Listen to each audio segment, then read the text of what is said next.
Earlier in my career as a singing teacher, a man came to me for his very first singing lesson. He was retired.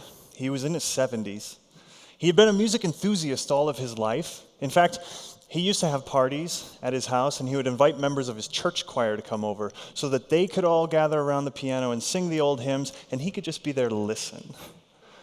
So I asked him, you're in your 70s, you've been a music enthusiast all your life, why did you wait until now to take your first singing lesson? And he told me this story. When he was in elementary school, as part of a class music activity, the teacher separated the students into two groups, the songbirds and the crows. Can you guess which he was? He was a crow. And even though he laughed when he told me this story, clearly he had learned at that young age that since he wasn't as naturally gifted at singing as some of the other students in his class, that it wasn't something he should do. Not that singing wasn't something he should pursue professionally, it wasn't something he should do.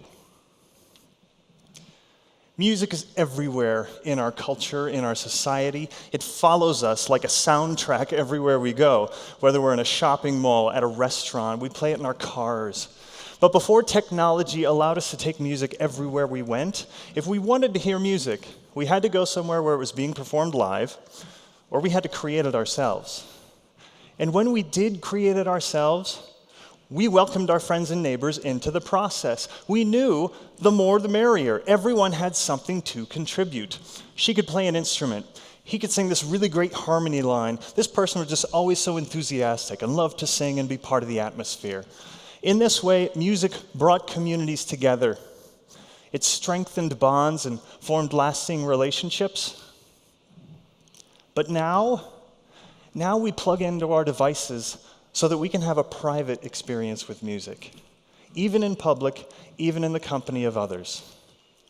The same medium that used to bring us together now divides us, isolates us. I hope we can get back to the idea that singing is something we all can do.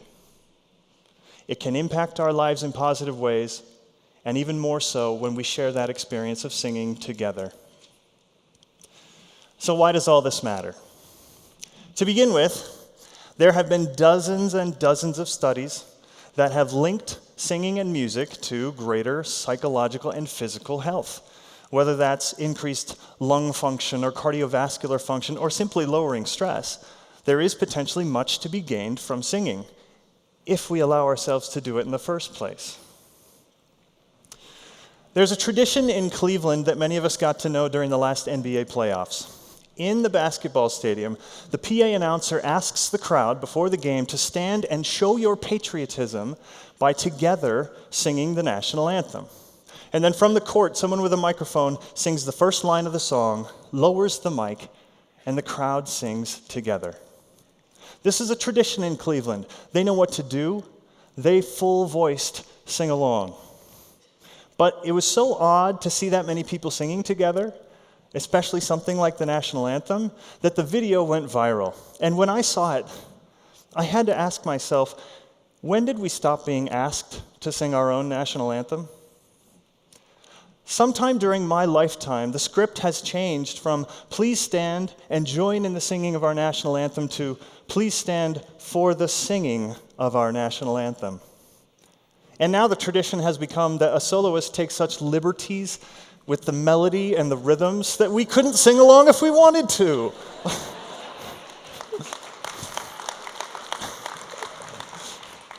And I think it's because we're afraid. We're afraid to be called a crow. We have set the level of singing so high that if anyone is to hear us do it, then we'd better be at a certain level of professionalism in order to be heard. Which to me just says, if you're not good at something, don't do it. But to what else in our lives do we apply this philosophy? Would we ever tell someone, if you're not already in shape, don't bother exercising? Would we ever tell someone, if you're not particularly well educated already, then don't bother reading? You don't have to be in the Tour de France to enjoy riding your bike. It's the same with singing. We have accepted in our society that a skill like cooking or like playing golf, those skills can be developed. And that if you want to get better at those skills, you take some lessons, you practice, you give some attention to those skills. And even if you don't get to a certain level of professionalism, people of all abilities can enjoy those activities. It's the same with singing. Academic studies, as well as my own work as a voice teacher, continue to reinforce the idea that singing is a learnable skill for the vast majority of us. If you want to get better, get some instruction, practice, sing along.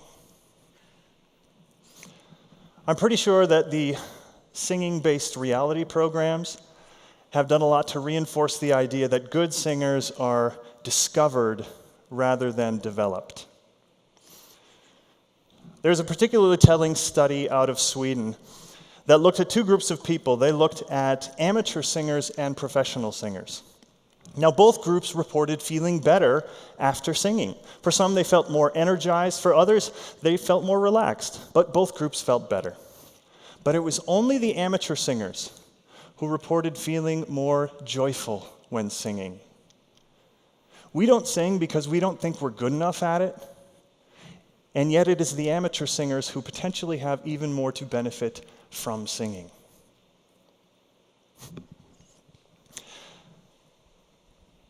When people find out that I'm a voice teacher and a singer, usually the first thing they tell me is, "Oh, that's great, but I don't sing." Seriously, you don't want to hear me sing. No one I don't sing. To which I always want to, but I don't. But I want to respond, "I bet you do."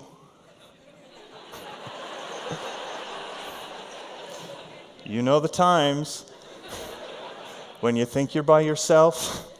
Maybe it's just in the shower. Maybe it's just in the car with the windows rolled up.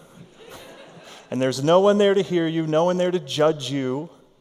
If this description fits you, let me ask you this question.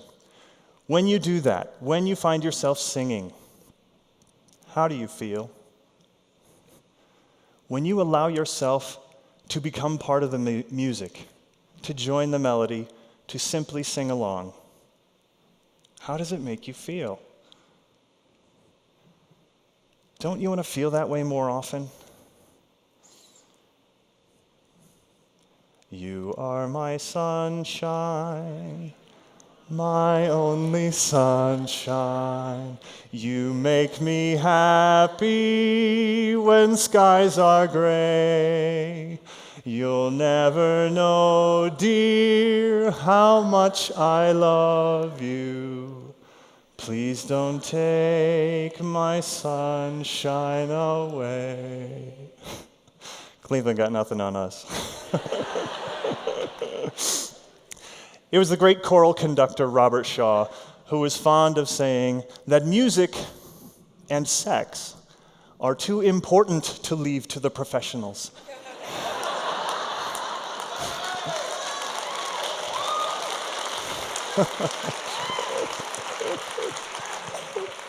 And I think that's something to sing about.